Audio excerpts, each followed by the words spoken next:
अभी तक आपने तीसरी वेव से जुड़ी खबरें सुनी और जाना कि तीसरी लहर का असर बच्चों पर सबसे ज्यादा देखने को मिल सकता है। उसके बाद चिंता इस बात की होने लगी कि बच्चों के लिए तो वैक्सीन भी नहीं बनी है। ऐसी स्थिति में क्या होगा? घबराइए नहीं, अब एक राहत की खबर आई है। खबर ये कि भारत बायोटेक की कोवैक्सीन को 2 से 18 साल के बच्चों के ऊपर ट्रायल करने की इजाज़त मिल गई है। ये वैक्सीन पूरी तरह से स्वदेशी है। नमस्कार, मैं हूं गरिमा। आज के इस वीडियो में बात करेंगे बच्चों पर ट्रायल की मंजूरी मिलने वाली वैक्सीन पर। सबसे पहले तो आपको बता दूं कि भारत में अभी तक जो 2 वैक्सीन लगाई जा रही हैं, यानी कोविशील्ड और कोवैक्सीन, दोनों का ही इस्तेमाल सिर्फ 18 साल की ऊपर की उम्र के लोगों के लिए ही किया जा रहा है। अभी तक 18 साल से कम उम्र के बच्चों के लिए भारत में कोई भी वैक्सीन नहीं है।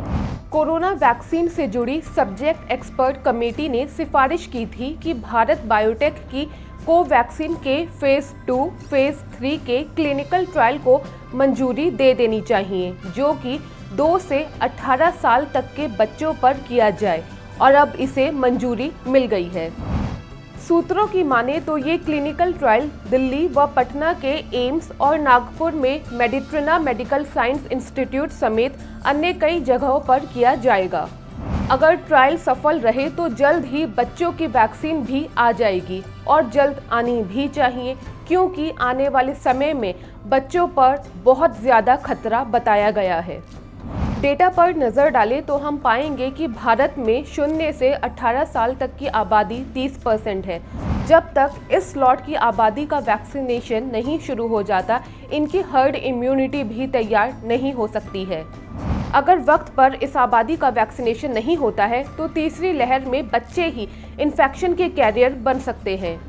बच्चों की वैक्सीन से ही जुड़ी एक और खबर आई है, वो ये कि अमेरिका में 12 से 15 साल तक के बच्चों के लिए फाइजर वैक्सीन को मंजूरी मिल गई है। इसका ट्रायल 12 से 15 साल तक की उम्र के 2000 बच्चों पर किया गया था, जिसके बाद इस वैक्सीन को बच्चों के लिए सुरक्षित पाया गया। इसके बाद वहां के फूड एंड ड्रग्स विभाग ने इसके इमरजेंसी इस्तेमाल की मंजूरी दे दी। अमेरिका में बच्चों के लिए वैक्सीन पर काफ़ी स्पीड से काम किया गया है। अमेरिका की दूसरी मुख्य कंपनी मॉडर्ना भी बच्चों के लिए अपनी वैक्सीन की मंजूरी पाने की दिशा में काम कर रही है। इसके पहले अभी तक कनाडा पहला देश रहा जहां फाइजर की इसी वैक्सीन को मंजूरी मिली थी। कनाडा में तो 6 महीने से लेकर 11 साल तक के बच्चों के लिए भी वैक्सीन की तैयारी चल रही है। फाइजर और बायोएनटेक इस पर काम कर रहा है। अमेरिका और कनाडा में कम उम्र के बच्चों के लिए वैक्सीन को मंजूरी मिल गई है। उम्मीद यही है कि जैसे भारत में ट्रायल को मंजूरी मिल गई है, वैसे ही जल्द से जल्द सफल ट्रायल्स के बाद ये वैक्सीन बच्चों के लिए बाजार में आ जाए।